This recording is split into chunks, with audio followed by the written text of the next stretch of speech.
Hai teman, selamat datang di channel Sekate New.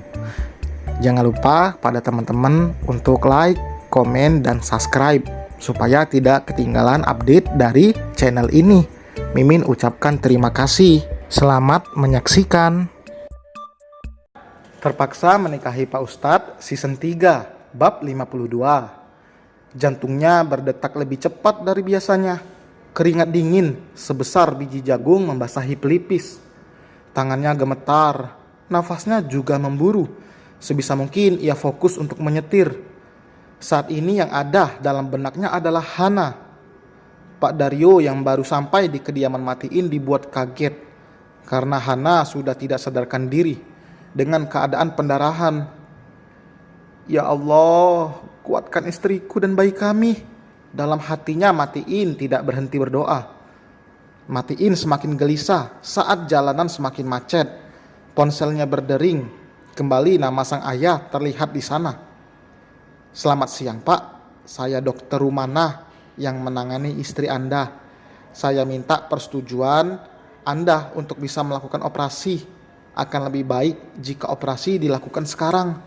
Kondisi rahimnya robek karena pendarahan hebat. Maaf saya tidak bisa menjelaskan semua sekarang. Rahim robek merupakan komplikasi kehamilan yang sebenarnya sangat jarang terjadi. Hanya saja jika terjadi robekan yang parah pada semua lapisan dinding rahim dan membuat lubang pada rahim. Rahim robek atau bisa juga disebut ruptur uteri sering terjadi di lokasi bekas luka operasi sesar sebelumnya. Ruptur uteri paling sering terjadi selama persalinan, tetapi juga dapat terjadi lebih awal selama kehamilan. Hatinya mencelos mendengar penjelasan dokter. Leher Matiin tercekat. Ia berusaha untuk bicara meskipun rasanya sulit. Lakukan yang terbaik untuk istri saya, Dok. Dokter pasti lebih tahu yang terbaik. Saya percayakan semuanya pada dokter. Baik Pak. Panggilan telepon itu terputus. Matiin semakin tidak tenang. Matanya memanas, disusul bulir air mata yang meluncur tanpa bisa dihentikan. Ia meremas kuat setir mobil, menyalurkan rasa campur aduk di dalam dada. Lewat lampu merah, Matiin memarkirkan mobilnya di halaman masjid. Ia menghampiri tukang ojek online yang duduk di teras masjid. Pak, bisa tolong antarkan saya ke rumah sakit Pelita Bunda? Tolong Pak, istri saya akan melahirkan. Matiin memohon. Ayo Mas. Tidak tega karena melihat Matiin yang wajahnya terlihat sangat pucat dan ketakutan. Bapak itu yang baru saja akan istirahat langsung mengurungkan niatnya. Jika Matiin tetap memakai mobil ke sana, entah kapan ia akan sampai. Memakai motor akan lebih mudah, apalagi rumah sakit itu jaraknya masih lumayan jauh. Rasa bersalah menggerogoti hati Matiin karena ia tidak berada di sisi sang istri dalam situasi seperti ini. Pak, tolong lebih cepat ya. Iya Mas. 10 menit di perjalanan, kini Matiin sudah sampai di rumah sakit.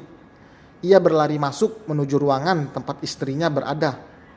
Di luar ruangan terlihat Pak Daryo, Bu Nisa dan juga Anggun. Pak Daryo mencoba menenangkan Matiin yang terlihat sangat gelisah. Mereka juga tidak berani menjelaskan karena takut salah memberikan informasi. Hening, tidak ada satupun dari mereka yang bicara. Suara dering ponsel Pak Daryo memecah keheningan. Ia berjalan menjauh saat melihat nama besannya yang nampak di layar ponsel. Ia langsung memberitahu Syafiq jika Hana dilarikan di rumah sakit. Syafiq dan yang lainnya sudah ada di rumah Matiin dan tidak mendapati siapapun di sana. Flashback. Hana duduk santai di ruang tengah sambil menyalakan televisi. Beberapa menit lalu ia sudah selesai membereskan pakaian dan kini waktunya istirahat. Ia sedikit terganggu saat mendengar suara musik yang lumayan kencang. Ada acara kumpul keluarga di rumah tetangganya. Jaraknya hanya selisih 1 rumah saja dari rumahnya. Tangan wanita itu mengelus perutnya yang sudah semakin turun karena memang waktu persalinannya sudah dekat. Namun sayang, ia harus melakukan operasi. Tapi di hati kecilnya, ia tetap ingin melahirkan secara normal. Ia juga mengkonsumsi jamu agar bisa lancar saat persalinan. Obat herbal yang sudah jelas keamanannya. Kok jantung aku berdebar ya? Hana bergumam. Ia menekan dadanya yang tiba-tiba berdebar tanpa sebab. Wanita itu berjalan ke dapur untuk mengambil air minum. Berpikir mungkin dirinya yang terlalu kelelahan, hingga jantungnya berdenyut lebih cepat.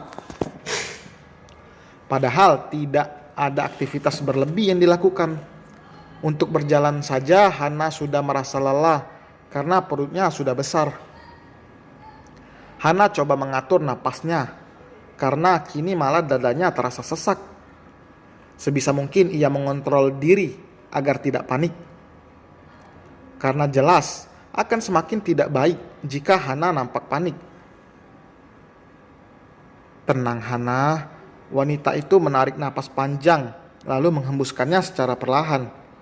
Ia terus melakukan itu berharap detak jantungnya kembali normal dan tidak merasakan sesak lagi. Merasa tidak ada perubahan, Hana mencoba berdiri. Ia akan menghubungi Matiin karena perasaannya sudah tidak enak. Baru saja satu langkah, ia berhenti, mencengkeram lengan sofa saat merasakan nyeri seperti yang ada robek di dalam perutnya. Tubuhnya luruh ke lantai. Ya Allah, sakit sekali. Ia meringis, tubuhnya bergetar dan mengeluarkan keringat. Nafas Hana kian memburu, lututnya bahkan lemas karena rasa sakit yang kini semakin menjalar ke seluruh tubuhnya. Lehernya seperti tercekat. Ia merasakan sulit untuk berteriak dan meminta tolong pada orang yang mungkin ada di luar. Allahu Akbar. Sakit Umi.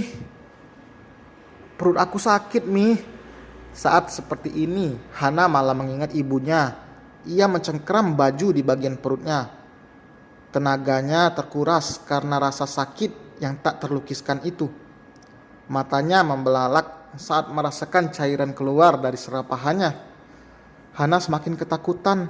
Bercak merah merembes dan terlihat jelas di gamis kuning yang dikenakannya. Tidak bisa lagi ia merasa tenang dalam kondisi seperti ini. Hanya sendirian di dalam rumah dengan kondisi yang seperti ini sangat mencekam dan menakutkan. Bahkan lebih menakutkan daripada berada di kuburan tengah malam seorang diri. Rasa sakitnya lebih kuat daripada yang sebelumnya. Cengkeraman di lengan sofa mulai mengendur. Hana menahan sesak. Rasanya sulit untuk bernapas. Matanya terpejam dengan air mata yang langsung mengalir. Sebelum akhirnya ia hilang kesadaran. Hanya berselang beberapa menit terdengar deru suara mobil dari perkarangan rumah. Bel ditekan beberapa kali. Namun karena tidak ada sautan, pintu yang kebetulan tidak terkunci itu pun dibuka dari luar. Terdengar suara salam terucap. Kok sepi ya? Tapi tadi tetangganya bilang Hana ada di rumah, ucap Bu Nisa. Mungkin di kamar mandi, jawab Pak Daryo. Bunda takut Hana kenapa-kenapa kalau nggak ada yang nyaut. Mereka masih berdiri di ambang pintu. Hana yang tergeletak di dekat sofa jelas tidak akan terlihat. Kak Hana, aku masuk ya. Anggun malah masuk lebih dalam untuk mencari Hana. Langkahnya terhenti. Mata gadis itu membulat sempurna saat melihat Hana. Kak Hana? Bu Nisa dan Pak Daryo langsung mendekat.